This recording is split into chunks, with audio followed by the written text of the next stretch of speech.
One local town is fighting snap cuts by bringing food closer to home. I just walk straight out and come straight in, but straight back. The curtain's up in Jamaica Plain at America's oldest community theater. One Jamaica Plain restaurant says it's serving up Latin American flavors in more ways than one. I'm Maria Circe, and I'll tell you more coming up. We are diving into the places and faces of Boston. This is We the People. Hello and welcome to We the People. I'm Allie Cook. And I'm Andrew DiBiasio. Today we're taking you around town, sharing some of the places and faces that are shaping Boston's culture. This restaurant in Jamaica Plain says it's serving up Latin American flavors in more ways than one. BUTV's Maria Circe found out how. Hi, Allie. I spoke to Top Mix customers and employees, and here's what they told me. At Top Mix, mofongo, tostones, beans, and rice sit next to American dishes like burgers, fries, and mac and cheese. You know, like when you come here, you feel like you at home. You know, I'm half Hispanic, so like being here, I feel like I'm at a cookout with my family, you know? Food, language, and music are what draw customers to Top Mix. The restaurant sits in what the city recognizes as a historically Latino community full of Latin-owned businesses. Generez Urbaez has been working at Top Mix for years. She's the first in her family to be born in the U.S. Both of her parents are Dominican immigrants. It's something that's like big in the Latino culture to be very amicable, very loving, and I feel like that's something, like you could go to a restaurant and have good customer service anywhere, but it's different when you go somewhere and you're treated like home. The U.S. Census says that almost 20% of Boston's population is Hispanic or Latino. Like seeing like food, dishes that I would eat at home at a restaurant is very wholesome and welcoming.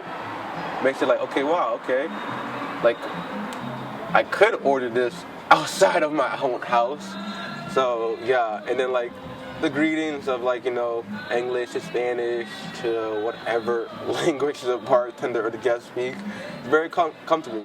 More than 80% of people in the May 2025 Latino Immigrant National Attitude Survey believe that there is either some or a lot of discrimination against immigrants. A lot of people are dealing with times of uncertainty and, you know, just having somewhere, an environment where you can just be yourself and like be able to enjoy a good time and a good meal makes a difference. Top Mix leaders say that they serve over 1,000 customers per week.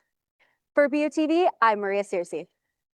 Looks delicious. Thanks so much, Maria. The Somerville Office of Food Access and Healthy Communities is hosting mobile farmers markets to bring food directly to those who need them. The longest government shutdown in American history ended Wednesday night.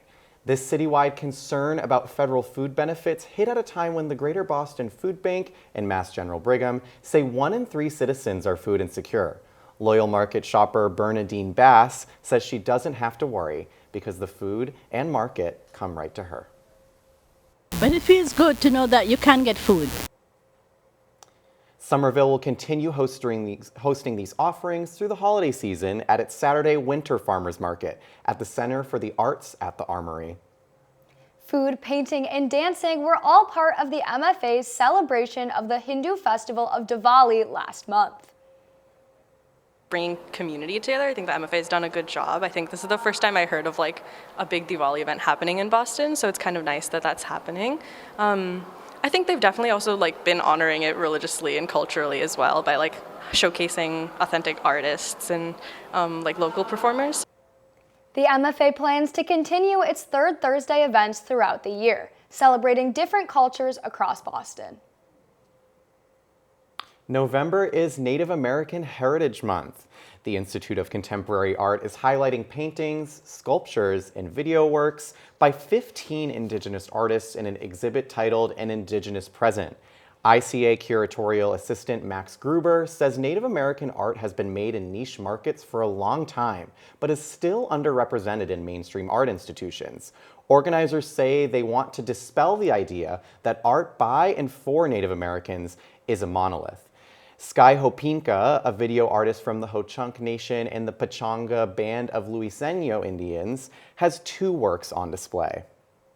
I don't know. I think it's just this historicization that goes with perceptions of Native art, that it has to exist in these certain buckets and containers that I don't think is true. I think it takes all kinds of shapes and forms. An Indigenous present is open to the public at the ICA until March 8th, 2026. Erica Schwartz went to Jamaica Plain to check out what owners say is the oldest community theater in America. Hey Erica, what did you find out? Hey Allie.